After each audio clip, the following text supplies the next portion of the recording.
네, 안녕하세요. 네, 오늘은 오직 의인은 믿음으로 살리라라고 하는 제목으로 함께 교제하기로 합니다.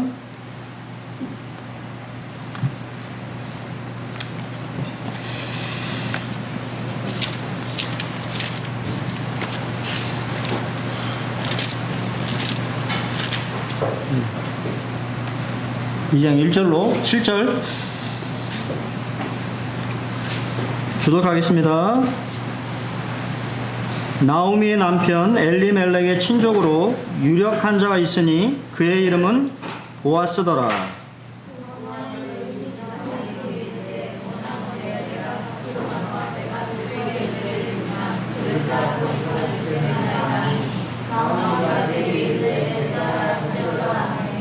롯이 가서 베는 자를 따라 밭에서 이삭을 줍는데 우연히 엘리멜렉의 친족 보아스에게 속한 밭에 이르렀더라.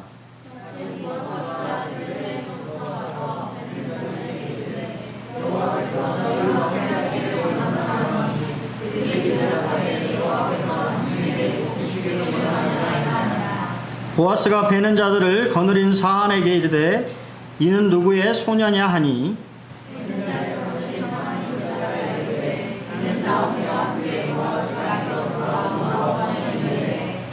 그의 말이 나로 베는 자를 따라 단 사이에서 이삭을 죽게 하소서 하였고 아침부터 와서는 잠시 집에서 쉰 외에 지금까지 계속하는 중이니이다.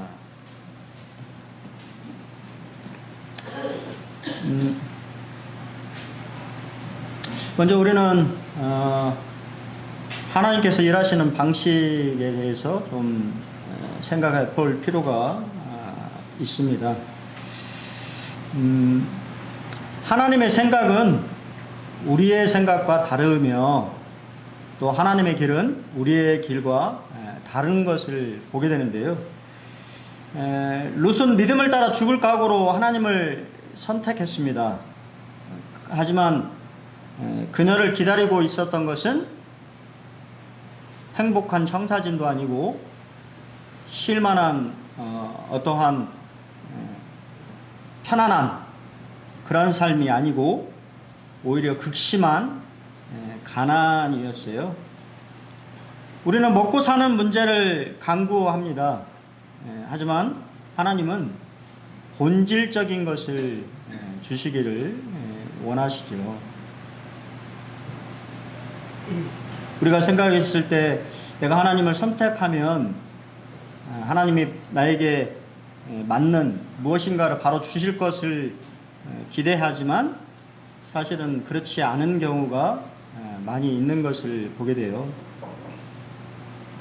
우리 잘 아는 것처럼 이사야서 55장 8절로 9절에 보면 이는 내 생각이 너희 생각과 다르며 내 길은 너희의 길과 다름이니라 여호와의 말씀이니라.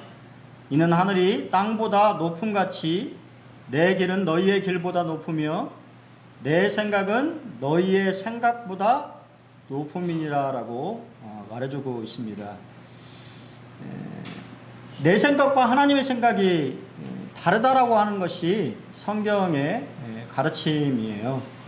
그리고 동일하게 내 생각보다는 하나님의 생각이 더 지혜롭고 더 우리에게 알맞은 그러한 길이라고 하는 것을 성경은 우리에게 말을 해주고 있습니다.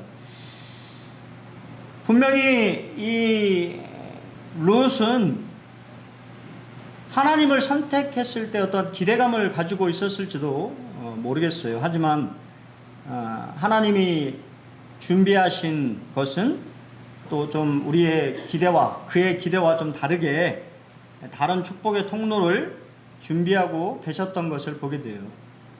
그 사람이 바로 우리가 이제 보게 될 보아스라고 하는 사람인데 이 보아스라고 하는 사람은 이 엘리멜렉이라고 하는 나오미와의 친족 관계에 있는 사람이라고 하는 것을 성경은 우리에게 말해주고 있어요.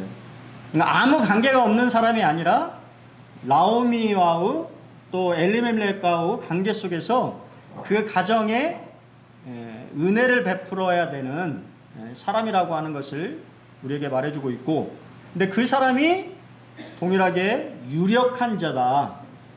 부유하고 인격적이고 영향력이 있는 사람이었다라고 하는 것을 성경은 말해주고 있어요. 하나님은 룻이 생각한 것과 다르게 보아스라고 하는 사람을 통하여서 그의 이 나오미와 룻이라고 하는 이 어려운 형편에 처해 있는 두 가부를 구원하시기를 계획하시고 그러한 방향으로 이끌어 가시는 것을 보게 된다라고 하는 것입니다. 우리는 순종의 열매를 맺기를 원하는데요. 하나님의 생각은 내 생각과 다르다고 말씀드렸어요. 또 하나님의 길은 내 길과 다르다는 사실을 어디에서? 삶에서 경험해야 된다고 하는 거예요. 나의 생각과 길이 아닌 하나님의 생각과 하나님의 길을 많이 경험해야 합니다. 하나님의 생각과 하나님의 길을 인정하고 살아갈 때 맺게 되는 열매가 순종의 열매요, 형통의 열매가 생기는 것입니다.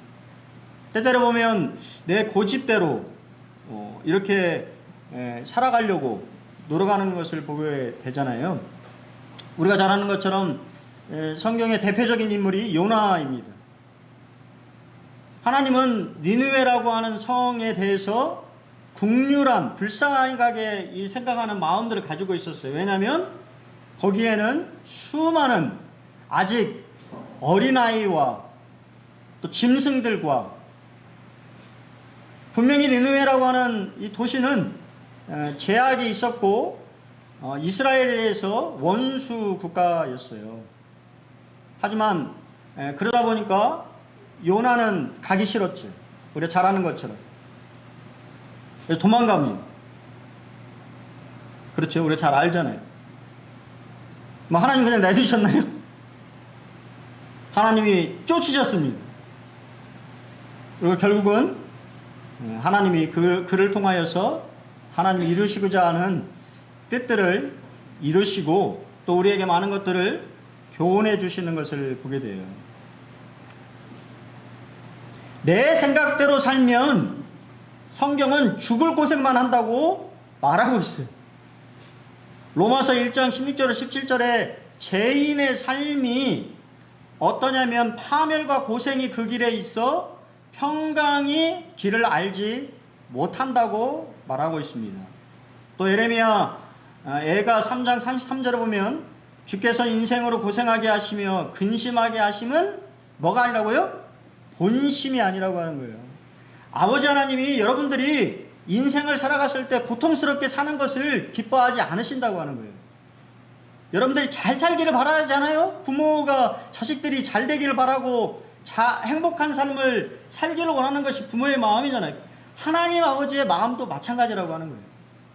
근데 하나님이 원하시는 길이 아닌 내 생각이 들어가서 내 길을 걸어가게 되면 하나님은 다루실 수밖에 없다라고 하는 것입니다.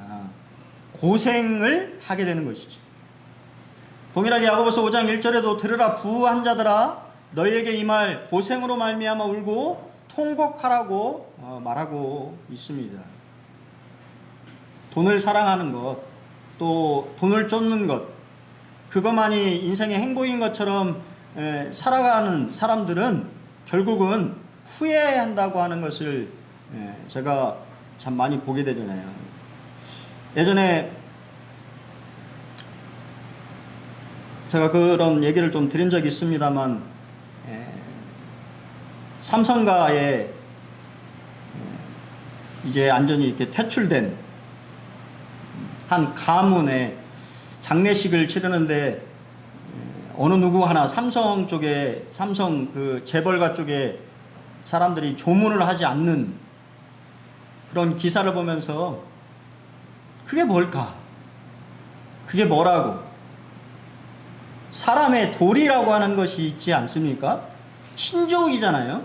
아무리 이게 그렇다고 하더라도 가세가 기울고 뭐 그렇다 하더라도 돌아보는 것이 당연한 건데 전혀 그렇지 않은 그런 모습들을 보이게 될 때 우리가 그런 모습들을 속에서 많은 것들을 깨닫게 되는 것을 보게 됩니다. 우리는 하나님의 뜻대로 살아야만이 그 안에 행복이 있는 거예요. 내 생각대로, 내 길대로, 내 고집대로 살아가려고 하면 고생을 합니다. 두 번째는 우리는 이 룻의 성품을 봐야 될 것 같습니다. 나중에 이제 좀 나오겠습니다만, 하진아, 룻은 이뻤을까? 안 이뻤을까?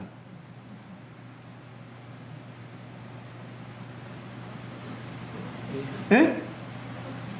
예뻤을 것 같아요? 여러분 생각 어떻습니까? 룻은 미녀였을까요? 미녀가 아니었을까요? 그냥 성품만 훌륭한 사람이었을까요? 외적인 것은 어땠을까요? 나중에 나오겠습니다만 룻은 미녀였어요. 아름다운 여인이었습니다. 왜냐하면 3장에 가보면 젊은 사람들이 룻을 바라보고 룻에 대해서 좋은 감정들을 가지고 있었어요. 이스라엘에 실제적으로. 근데 이 여인은 외모뿐만 아니라 성품적으로도 훌륭한 여인이었습니다. 이것은 우리에게 뭐를 가르쳐주고 있습니까? 신부된, 우리도 동일하게 그러한 성품을 가져야 된다라고 하는 것을 말해주는 거예요. 나오미와 룻이라고 하는 이 두 사람은 예수님과 신부된 교회의 모습을 보여주고 있는 거예요. 룻의 모습 속에서 우리 자신의 모습을 발견하고 또한 닮을 것들은 닮을 필요가 있다라고 하는 것입니다. 룻은 어떤 사람이었을까요? 룻은 시어머니를 극진하게 섬기는 사람이었어요. 어른을 공경할 줄 아는 사람이었습니다. 룻이 현숙한 여인이 아니었다고 하면요, 아마 시어머니에게 자신의 인생에 대한 그런 문제들에 대해서 묻지도 않았을 것이고, 나오미를 섬기지도 않고 다른 남자를 만나가지고, 그렇지 않겠어요? 내가 어머니를, 굳이 시어머니를, 최근에 참 깜짝 놀랐어요. 세상에 이런 일이라고 하는 프로그램 재방송이었던 것 같은데 그거를 봤는데요, 자세히는 잘 모르겠습니다만 사위가 장모님을 케어를 하더라고요. 치매가 있는. 아내는 일찍 죽었더라고요. 그래서 아마 아내가 남편에게 부탁을 했는지 어땠는지 모르겠습니다만 정말 극진하게 막 이렇게 섬기는 모습을 참 보면서 많은 생각들이 이렇게 들어졌어요. 룻은 시어머니를 존중하고 또 시어머니의 권위에 대해서 인정할 줄 아는 그러한 사람이었다라고 하는 것입니다. 성경은 히브리서 13장 17절에 보면 너희를 인도하는 자들에게 순종하고 복종하라고 말합니다. 그들은 너희 영혼을 위하여 경성하기를 자신들이 청산할 자인 것 같이 하느니라. 그들로 하여금 즐거움으로 이것을 하게 하고 근심으로 하게 하지 말라. 그렇지 않으면 너희에게 유익이 없느니라 말합니다. 왜 순종하고 복종하라고 말씀하셨을까요? 순종은 지시나 요구를 따르는 것을 의미합니다. 하지만 복종은 마음속의 태도를 말해요. 순종하는 듯 하나 복종하지 않을 수도 있고, 복종하는 듯 하나 순종하지 않을 수도 있다고 하는 거예요. 그 말은 무엇이냐면 하나님이 우리에게 원하시는 것은 태도와 행동에 있어서 하나님께서 세우신 권위를 인정해야 된다고 하는 거예요. 하나님은 질서의 하나님이시고 이 질서의 하나님은 이 권위를 부여하셨어요. 아버지로서의 권위를 부여하고 또 동일하게 교회에서는 교회에 인도하는 일꾼들에 대해서 건의를 인정해 주셨습니다. 그래서 그들의 말에 순종하고 복종할 것을 말하고 있는 거예요. 하지만 사실은 가장 중요한 것은 아무리 인도자라도 할지라도 저나 우리 이계행제님이 하나님의 말씀과 상충되는 것을 얘기한다면 여러분은 따르실 필요가 없습니다. 그거에 대해서는 분명히 하나님이 사람의 권위보다 더 높은 권위는 하나님의 말씀의 권위예요. 말씀에서 그렇게 말하고 있지 않는 거에 대해서 여러분들에게 무엇인가를 요구하거나 지시하거나 말한다고 한다면 그것은 여러분들이 따를 필요가 없는 것입니다. 하지만 그렇지 않은 것들, 요즘은 제가 여러분들 그런 부분들 많이 좀 말씀드립니다만 별로 상의하시는 분들이 없어요. 다 결정을 합니다. 그리고 통보하죠. 형제님 이렇게 할 것 같아요. 그건 아니지. 먼저 어떻게 생각하십니까? 라고 같이 상의를 하고 거기서 기도하고 또 하나님의 뜻이 어디에 있는지 같이 이렇게 고민해보는 이런 것이 성경적인데 요즘에는 그렇지 않은 것을 보게 돼요. 건의가 무너져가는 시대에 마지막 때라고 하는 것은 결국은 건의가 무너져가는 시대라고 하는 거예요. 가정에서 아버지의 건의가 무너지고 학교에서 선생님의 건의가 무너지고 사회에서는 어른에 대한 건의가 무너지고 있잖아요.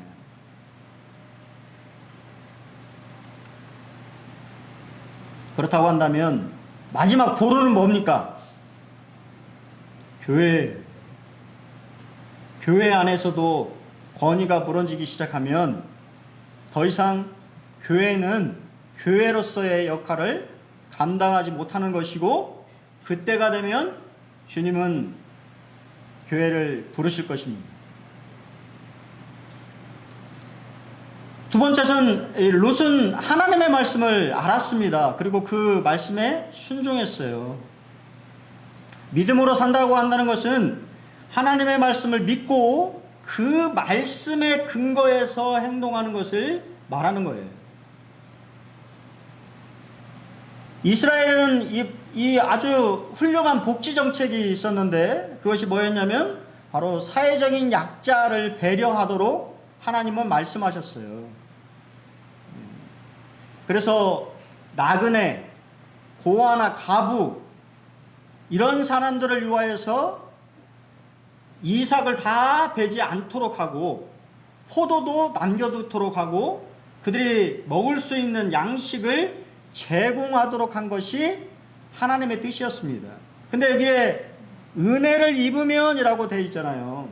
당연히 해야 될 것들을 그 당시 이 사사시대에는 사람들이 하지 않고 있었다라고 하는 것을 말하고 있는 거예요.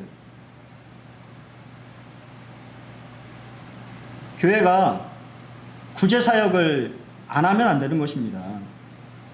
하나님의 뜻은 가난한 자들에게 있어요. 심령이 가난할 뿐만 아니라 실제적으로, 물질적으로, 또 경제적으로, 또 정서적으로 어려운 그러한 사람들에 대해서 하나님은 관심을 가지고 계세요. 레위기 19장 9절로 10절을 보면 너희가 너희의 땅에서 곡식을 거둘 때에 너는 밥 모퉁이까지 다 거두지 말고 네 떨어진 이삭도 줍지 말며 내 포도원의 열매를 다 따지 말며 네 포도원에 떨어진 열매도 줍지 말고 가난한 사람과 거류민을 위하여 버려두라. 나는 너희의 하나님 여호와니라. 우리나라도 많이 각박해졌어요. 제가 어렸을 때만 해도 이 설이 우리 김장희 님도 설이 막 닭 잡아먹고 그러셨어요.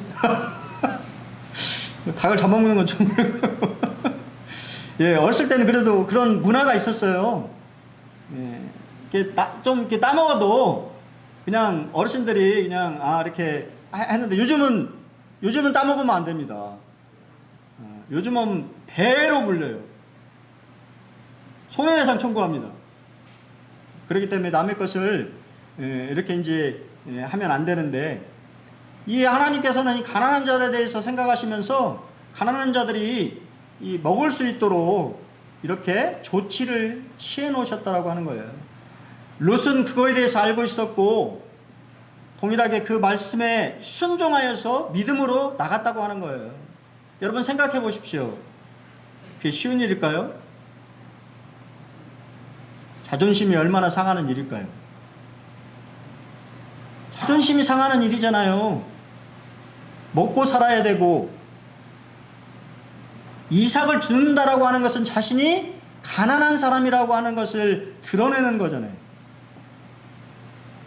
그럼에도 불구하고 롯은 어머니를 부양하기 위하여서 이삭을 죽기로 결심하고 밭으로 나간 것입니다. 롯의 헌신과 결단에 주목해야 됩니다. 2절에 나로 밭에 가게 하소서, 7절에 나로 이삭을 죽게 하소서, 13절에 당신께 은혜를 입기를 원하나이다 라고 말합니다.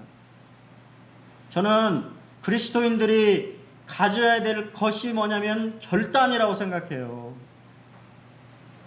매일의 순간에 하나님 앞에 결단하지 않으면 헌신할 수 없습니다. 롯은 결단했어요. 자신의 모든 자존심을 다 내려놓고 나오미와 자신을 위하여서 이삭 줍는 것에 대해서 부끄럽게 생각하지 않고 나아갔다고 하는 것입니다. 룻기 1장 18절에 보면 나오미가 룻이 자기와 함께 가기로 굳게 결심함을 보고 그에게 말하기를 그쳤다고 말하고 있어요.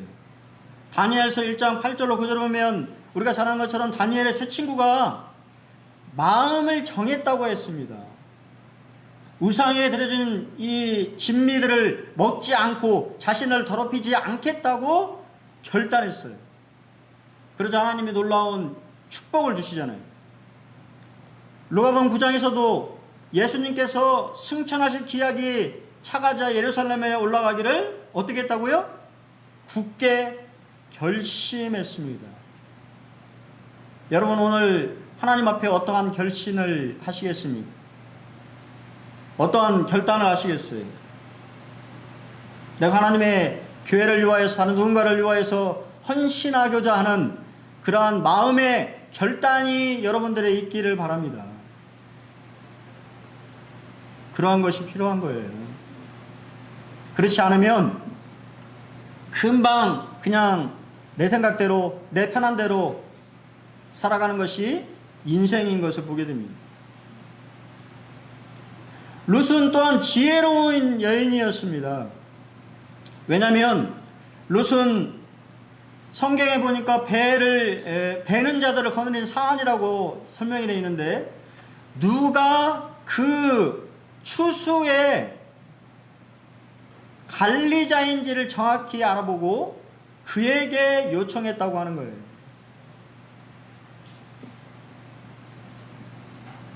우리 주님께서도 마태복음 10장 16절에 보라 내가 너희를 보냄이 양을 이리 가운데를 보낸과 같도다. 그러므로 너희는 뭐같이?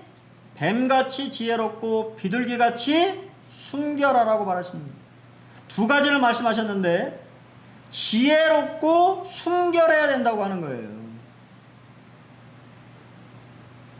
너무 지혜만 강조하면 사람이 어떻게 됩니까?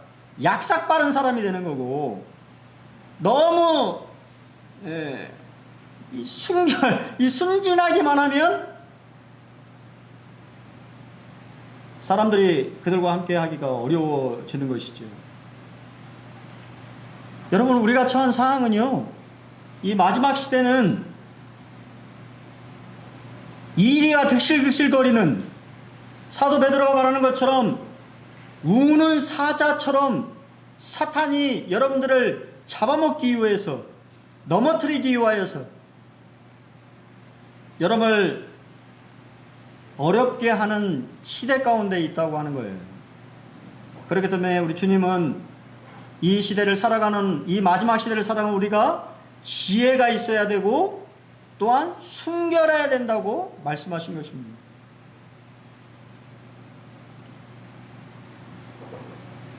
그렇다면 지혜는 어디서부터 오는 것입니까? 하나님으로부터 오는 것이잖아요. 야고보서 1장 5절에 너희 중에 누구든지 지혜가 부족하거든 모든 사람에게 후히 주시고 꾸짖지 아니하시는 하나님께 구하라 그리하면 주시리라고 말씀하셨습니다. 지혜가 필요하지. 여러분 그런 경험들 있으신가요? 저는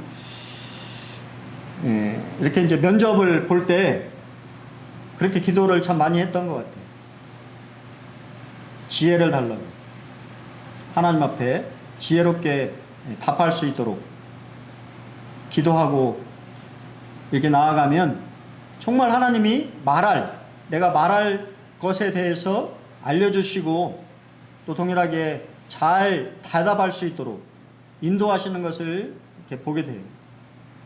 여러분 우리 학생들도 마찬가지입니다. 어떠한 일들이 처했을 때 하나님의 그러한 이 지혜를 구해야 돼요.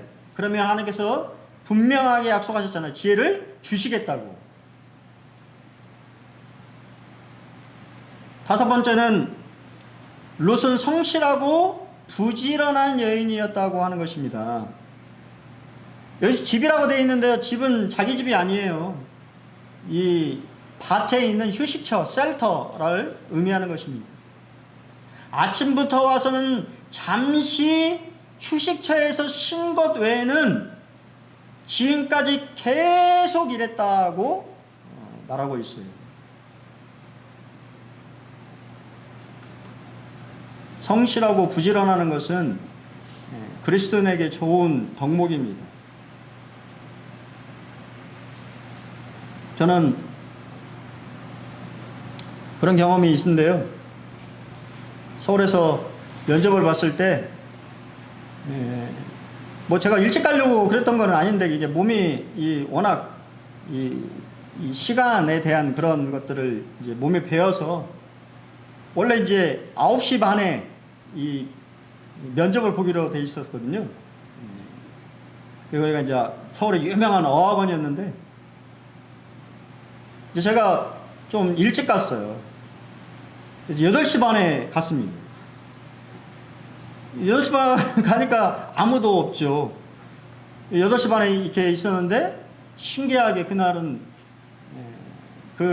이 어학원 이사라고 하는 여자분인데, 상당히 일찍 출근했어요.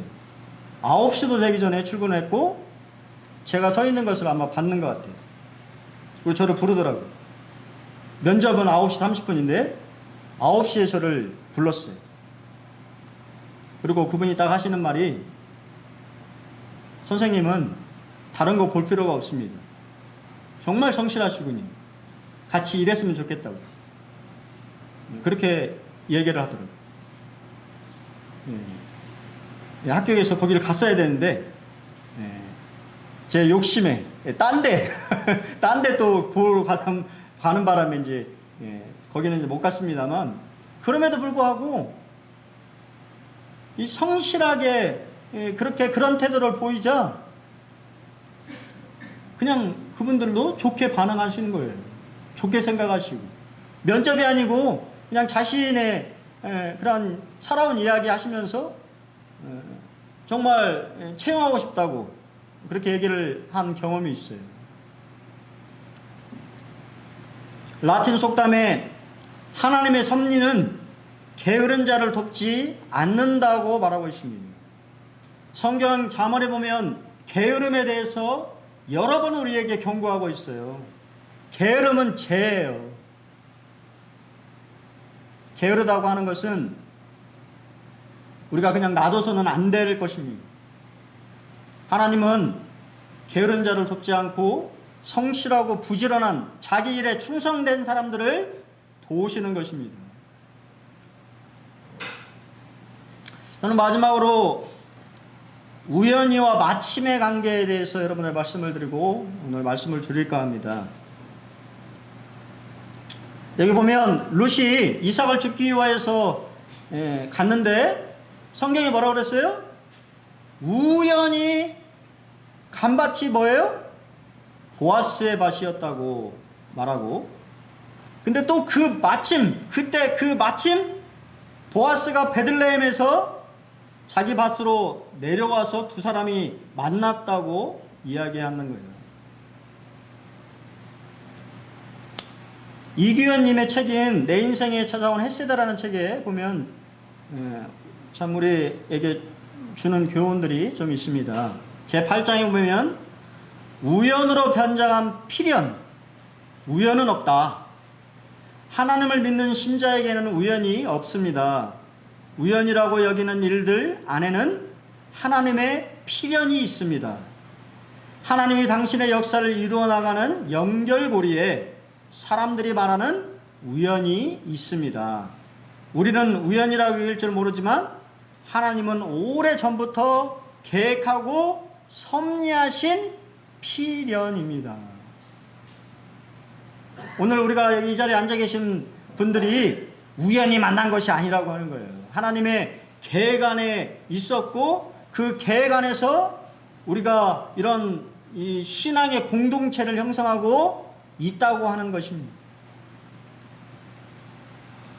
룻기의 주인공은 룻이 아니라 하나님이십니다. 하나님이 룻기의 이야기를 이끌어 가십니다. 룻기를 읽으면서 놓치지 말아야 할 것이 하나님은 룻기를 통해 룻의 이야기가 아니라 하나님의 이야기를 쓰고 계시다는 것입니다. 우리의 인생도 하나님 이야기 안으로 들어가야 합니다. 구원이란 하나님의 이야기에 내 인생이 엮이는 것입니다. 내 인생이 하나님의 시간이 될 때 놀라운 역사가 일어납니다. 어머니의 하나님이 나의 하나님이 되시니 라는 그때 룻의 인생은 하나님의 이야기 안으로 들어왔습니다. 하나님의 이야기 안으로 들어온 인생에게는 뭐가 없어요? 우연이 없다고 하는 거예요. 우리 눈에는 우연처럼 보이지만 그 이면에는 하나님의 섭리가 작용하고 있다고 하는 사실을 여러분 기억하셔야 돼요. 하나님의 모든 손길이 우리의 삶의 영역 안에 있다고 하는 것이 얼마나 감사가 됩니까? 하나님의 손 안에 있다고 하는 것이 얼마나 감사가 됩니까? 워런 위어스비 목사님이 이런 말씀하셨어요. 우리 삶 속에서 역사하시는 하나님의 섭리는 우리에게 크나큰 기쁨이요 신비가 아닐 수 없습니다. 하나님은 끊임없이 우리와 함께 우리 안에서 그리고 우리를 위해 일하시면서 그분의 은혜로운 목적을 이루어 가십니다. 우리와 함께 우리를 위해 하나님의 놀라운 역사를 만들어 가시고 계신다라고 하는 사실을 여러분 기억하시길 바랍니다. 여러분들이 이 군산 번능록교회에 몸낸 지체로 섬기고 있다라고 하는 것이 하나님의 뜻이고 그 하나님의 뜻 안에서 여러분들이 아름다운 믿음의 공동체를 함께 만들어가고 있다라고 하는 거예요.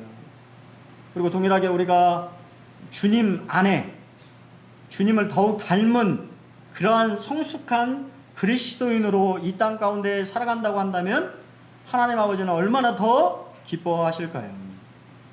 그래서 우리 군산 번능교회가 다른 교회, 그렇죠? 좋은 간증과 좋은 영향력을 미치는 정말 그 교회는 건강한 교회고 또 우리 군산 번능교회는 참 좋은 제가 마지막에 이 캠프 다 끝나고 여러분 어떻게 하시는지 모르겠지만 제가 계속 인사했어요. 주방에서 얼마나 힘들게 일하시겠어요. 에어컨도 없이 반찬 해대시는 우리 수고하시는 분들한테 계속 인사드렸어요. 감사합니다. 수고가 많으십니다. 맛있습니다. 나중에 우리 저기 앉아있네요. 성희자매가 그러더라고요. 본인의 교회 식구들 너무 좋다고,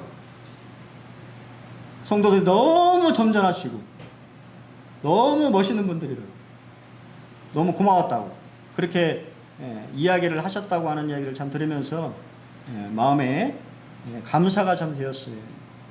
우리 자신의 모습이 누군가에게는 어떤 모습으로 비친다라고 하는 것입니다. 그렇기 때문에 우리가 그분들에게도 또 선한 그러한 이 영향력, 좋은 모습들을 보이도록 또한 우리가 노력해야 되는 것이지요. 마지막으로 저는 두 말씀을 드리고 말씀을 줄이겠습니다. 같이 한번 좀 읽어보겠습니다. 빌립보서 1장 6절 시작. 너희 안에 착한 일을 시작하신 이가 그리스도 예수의 날까지 이루실 줄을 우리는 확신하노라. 우리가 알거니와 하나님을 사랑하는 자 곧 그때로 부르심을 입은 자들에게는 모든 것이 합력하여 선을 이루느니라. 믿습니까? 하나님께서 여러분 안에 선한 일을 시작하셨고 또 그 일을 마칠 때까지 여러분과 함께 하실 것입니다. 또 여러분의 인생 가운데 우리가 그림이 항상 밝은 면만 있는 것은 아니에요. 어두운 부분이 있다 할지라도 그 어두운 부분도 주님이 선으로 바꾸어 나가시는 선하신 주님을 한 주도 더 의지하시고 또 힘입어서 또 믿음으로 살아나가시는 한 주가 되었으면 좋겠습니다. 감사합니다.